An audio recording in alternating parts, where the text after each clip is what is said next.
the Holy Spirit nga usa mo manultig yun sa ato ang kinabuhi. So mo ni giyon nga but the gift of God is eternal life through Christ Jesus our Lord. Ang gasa sa Dios kinabuhi nga walay katapusan lamang kung atong himuon si Jesus Christ nga atong Dios atong Ginoo sa ato ang kinabuhi, Master. No? So, ano yan? Magkuhan ko, pwede ko. So, dapat namin gikuan sa amo sa mga born again. No? We believe in pwede tang tulo ka tulo ka butang atong buhaton in order for us nga maangkon nato si Jesus Christ as our personal Lord and Savior. No, unang-una, letter A na inang tawag na mo ABC of salvation. Kaya ang kaluwasan ng God mo yung basin mo ka kuan mo nga i-bautismo ka luwas na ka sa born again. Ang kaluwasan sa dihang gidawat nimo si Jesus Christ as your personal Lord and Savior. Ang imong baptism nimo, it is just kuan lang na siya kanang public kuan nimo ba murag sana kanang public revelation nimo ba nga ini na ko karon mo ni aron ko ano murag ipakita lang nimo no, pero ang imong baptism dapat mo lead nimo sa tungkol sa kaluwasan nga man siya among gikuan dili siya kay baptism lang ka pabilin lang ka din ha di walay changes sa imong kinabuhi. Kaya ang born again man God, it is a life changing, dili na siya religion, no, it is a life changing. So nami gitawag og ABCs of salvation. Unang-una, accept, no, dawato nato si Jesus Christ as our personal Lord and Savior. Na ikaduha, believe atong tuohan nga siya ang gipadala sa Dios, namatay dito sa cross aron mapasaylo ang ato ang sala.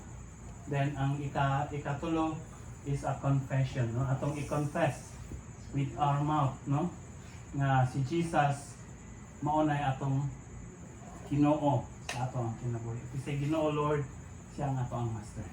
No? So ako mong gihangyo sa pagduko, no? Sabat lang kanako. Ginoong Dios, akong gisugid nga ako makasasala.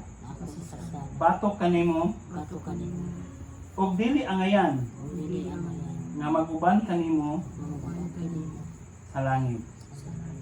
Apan akong gituohan nga si Jesus namatay aron bayran ang akong mga sala.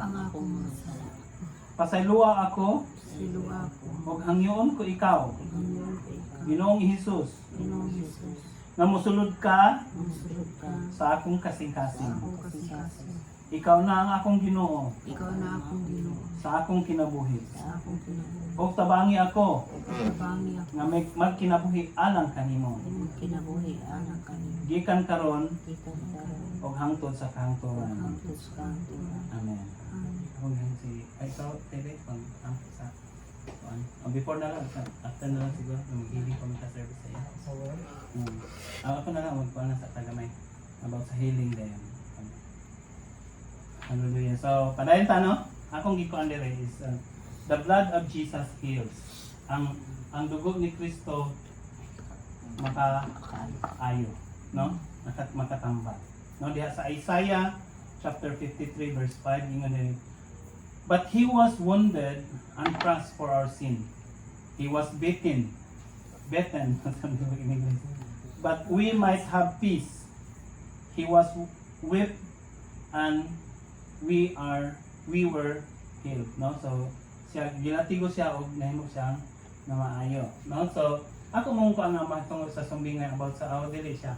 So ang gospel man God is life, work and the teaching of Jesus Christ. So ano ta diri sa teaching o sa work ni Jesus Christ, no? One day, no, paingon siya dito sa paingon siya sa lungsod sa Jericho dahil isa ka buta. No, nagkinahanglan siya og healing, no? Sa dihang nadungog niya nga niabot si Jesus, by faith misinggit gyud siya nga, Lord Jesus, tabangi ko, tambalik ko. Though ang crowd, no, kay gisamukan bitaw, gisamukan ang crowd, mura siya og ipadaplen din, badlongon siya hilom kay banha kay subat nagpadayon siya sa iyahang pagsinggit nga ayuhon siya ni Jesus. So tuod man, to make the long story short, nadunggan ni Jesus ang iyahang pagsinggit. Then giduol siya ni Jesus. Ingon si Jesus, unsa may akong buhaton sa imo? No? Pero may itong buta kay dili gid siya pilosofo. Kay wa man gid siya may nga halata ba? Kay buta siya. Kinahanglan gid ko og healing. Ingon siya, yan gingon nga, Lord, nagkinahanglan ko og healing. Yan yung di-declare, no? Sa iyahang baba nga nagkinahanglan ko og healing. So tod man tungod no sa iyang pagtuo, inahimong giayo siya ni Jesus. Hallelujah, asa to.